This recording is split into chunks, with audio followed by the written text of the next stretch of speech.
น้องก็จะมาคืนแล้วแม่กับยูโน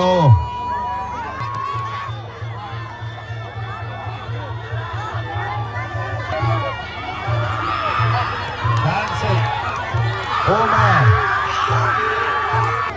ลงไม่ซ้ำห้ามใช้หัวใช่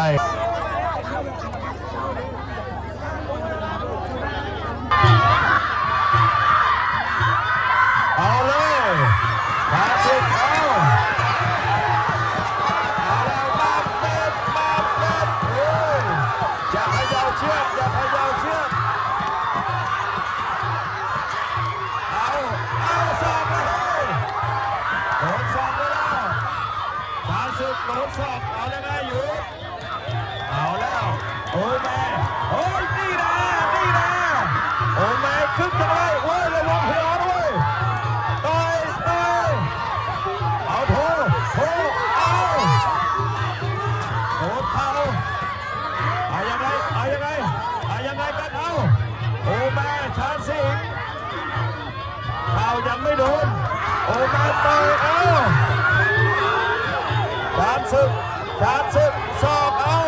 วายเอายังไงสอบไปโดนหยุดพี่เลี้ยงนั่งลง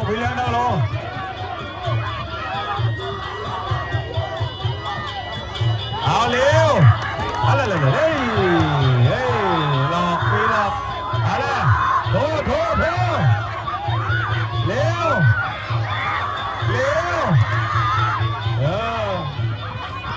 ทำได้ทำเร็วอะไรเร็ว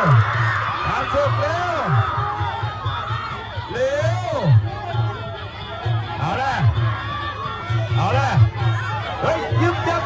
สลับขา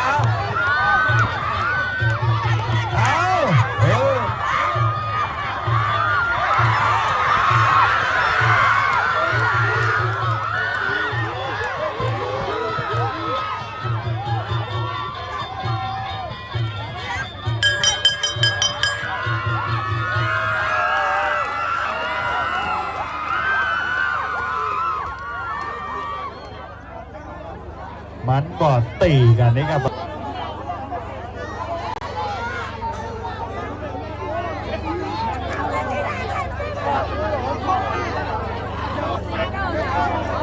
ต้องออกอาวุธเอาอาวุธ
ออกกันเลยว่ะเฮ้ย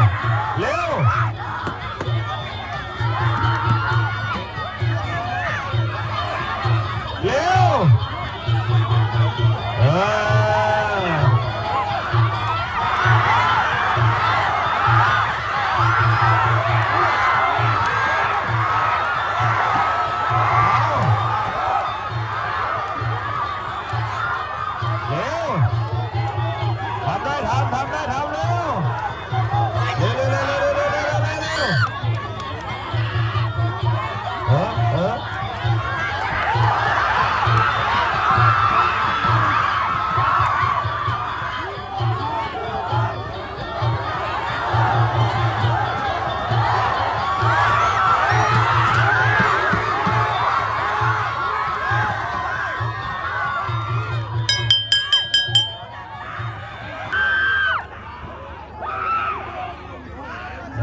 หมด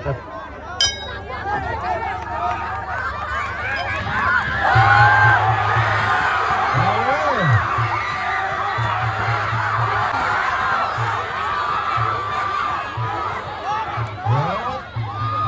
เอาเลยยกที่สามยกสุดท้ายแล้ว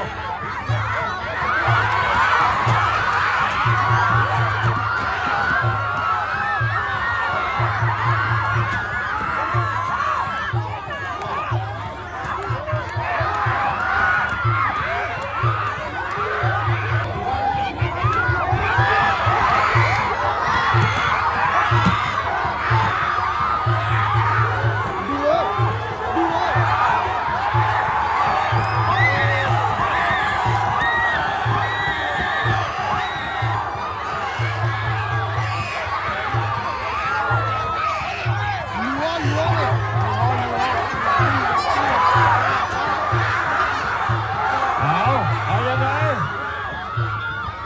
หยุดเบรก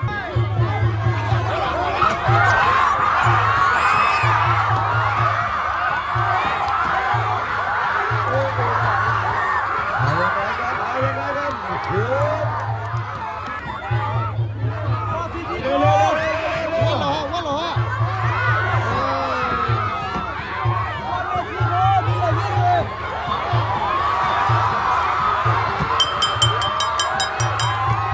ยกสุดท้ายแข่งครับ